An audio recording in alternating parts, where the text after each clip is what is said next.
प्रत्येक संघ स्वयंसेवकांनी आणि समर्थकांनी पाहायलाच पाहिजे असा सध्या एक चित्रपट रिलीज झालेला आहे, तो म्हणजे शतक. गेल्या वर्षी सप्टेंबर महिन्यात राष्ट्रीय स्वयंसेवक संघाच्या स्थापनेला 100 वर्ष पूर्ण झाली. त्यानिमित्त शतक हा चित्रपट सध्या प्रदर्शित झालेला आहे. ज्यांना राष्ट्रीय स्वयंसेवक संघ समजून घ्यायचा आहे त्यांच्यासाठी हा एक अतिशय छान चित्रपट आहे, यात शंका नाही. 2 तासाच्या पूर्ण लांबीचा भारतातला कदाचित हा पहिलाच AI चित्रपट असावा असं वाटतंय. या चित्रपटाचं परीक्षण करताना काही जमेच्या बाजू वाटलेल्या आहेत मला, तर काही उणिवा सुद्धा लक्षात आलेल्या आहेत. एक एक तुम्हाला सांगत जाईनच मी या सगळ्या. मात्र वैचारिक बांधिलकी सोडून त्याकडे एक चित्रपट म्हणून केवळ पाहिलं तर दोषच दिसत आहेत. अन्यथा संघ स्वयंसेवकाच्या दृष्टीने जर पाहिलं तर मात्र संघाचा इतिहास भव्य स्वरूपात पडद्यावर बघताना तंत्रज्ञ आणि कलाकारांचं चांगल्या प्रयत्नाबद्दल कौतुकच केलं पाहिजे असं सुद्धा वाटतंय. भारतव्यापी विशाल अशा देशभक्त व्यक्तींचा संघ म्हणजे राष्ट्रीय स्वयंसेवक संघ.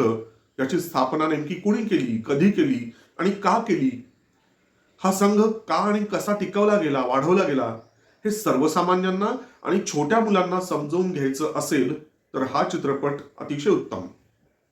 इतकंच नाही तर संघ आणि भाजपच्या शीर्षस्थ नेतृत्वाला सुद्धा संघाच्या स्थापनेच्या मूळ कारणाचा जर जर विसर पडला असेल तर त्यांना आठवण करून देण्यासाठी सुद्धा आणि संघाचा आत्मा टिकवण्यासाठी सुद्धा त्यांनी देखील हा चित्रपट आवर्जून पाहावा आणि मध्यंतराच्या आधीचे काही विशिष्ट संवाद अतिशय लक्षपूर्वक बारकाईने ऐकावे असा एक जरा मी अनाहूत सल्ला देतोय शीर्षस्थ नेतृत्वाला. त्यांना या सगळ्याची जाणीव आहेच, पण थोडंसं सांगावं असं वाटतंय. असो, आता जमेच्या बाजू कोणकोणत्या बघूया आपण. पहिला मुद्दा म्हणजे AI तंत्रज्ञान असल्यामुळे कास्टिंगची कटकट वाचलेली आहे, तिथे खर्च वाचलेला आहे आणि तंत्रज्ञानाच्या मदतीने ऐतिहासिक व्यक्तिमत्व पडद्यावर याची देही याची डोळा बघणं ही एक मोठी पर्वणी आहे.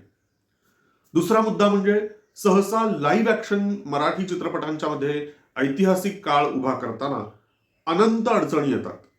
दृश्य परदेशातली जर असतील, तो प्रसंग जर का एक ऍक्शन पॅक्ट असेल तर मग आणखीनच जास्ती प्रॉब्लेम येतात.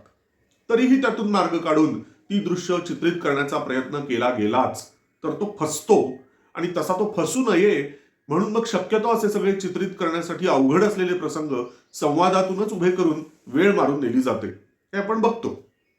पण AIला मात्र स्थळ आणि काळाचं भान नसतं, बंधन नसतं. त्यामुळे या चित्रपटात पहिल्या महायुद्धाच्या संदर्भातली दृश्य, इंग्लंडमधली काही दृश्य मोजकी आहेत पण काही आहेत, काश्मीरची दृश्य, बंगालमधली अतिपावसातली दृश्य, फाळणीची दृश्य, भारत पाक चीन युद्धांची दृश्य, अशी सगळी दृश्य मात्र अतिशय प्रभावीपणे दाखवली गेलेली आहेत, ही नक्कीच समाधानकारक बाब आहे. तिसरा मुद्दा म्हणजे पार्श्वसंगीताचा आहे. पार्श्वसंगीत म्हणजे बॅकग्राऊंड स्कोअर हे सुद्धा ठीकठाक झालेलं आहे, जमून आलेलं आहे. काही गाणी बऱ्यापैकी आहेत, ठीकठाक आहेत, चांगली आहेत. त्याच्या पुढचा मुद्दा म्हणजे चौथा, की आजवर गोवा मुक्ती संग्राम आणि सिल्वासा प्रकरण याविषयी ना कुठे फारसं शिकवलं जायचं, ना लिहिलं बोललं जायचं. मेन स्ट्रीम मीडियामध्ये तर त्याच्यावरती पूर्ण म्यूटनेस होता. निदान या चित्रपटाच्या निमित्ताने जो इतिहास उजागर होऊन आजच्या तरुणांना थोडी प्रेरणा मिळेल असं अगदी मनापासून वाटतंय. आता या सगळ्यात उणीवा नेमक्या कुठल्या कुठल्या बघू आपण. पहिला मुद्दा, संवाद आणि लिप सिंकिंग जुळलेलं नाही जुळलेलं. दुसरं म्हणजे AI द्वारे तयार केलेल्या ऍक्शन्स आणि इमोशन्सचा एक ठराविक सेट असतो.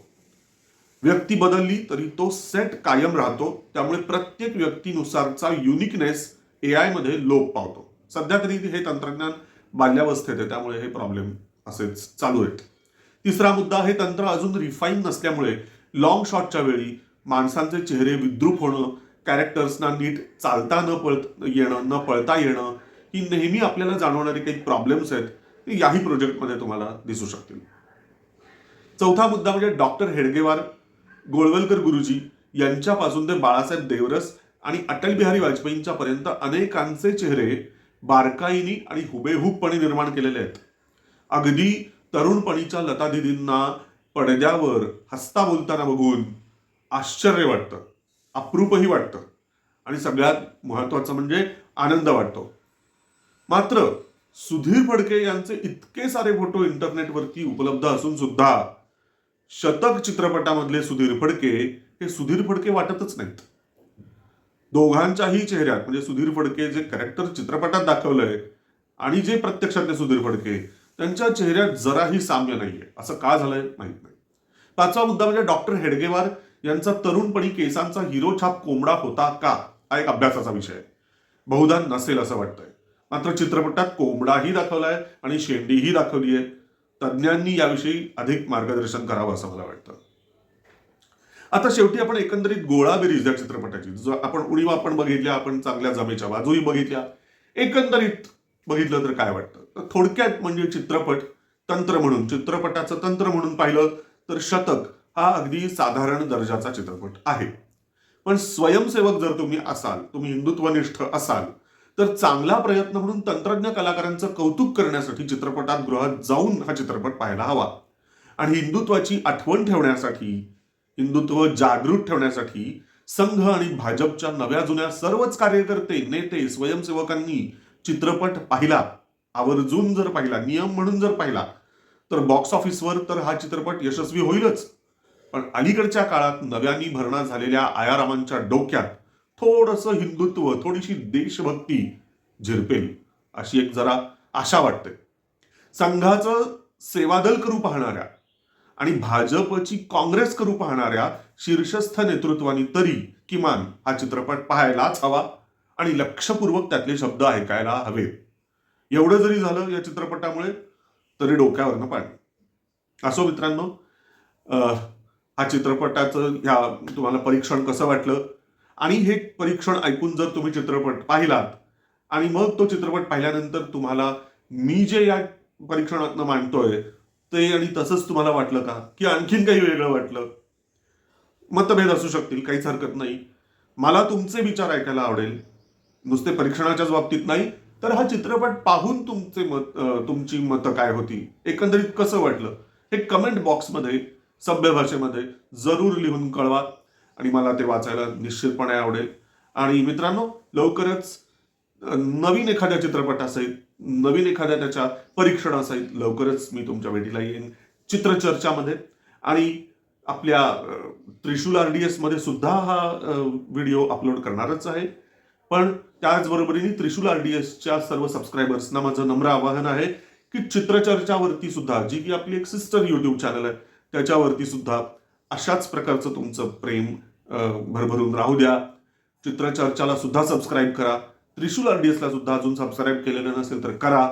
आणि ह्या आपल्या व्हिडिओजना मोठ्या प्रमाणात लाईक करायला विसरू नका, फॉरवर्ड करायला, शेअर करायला विसरू नका. धन्यवाद. हर हर महादेव.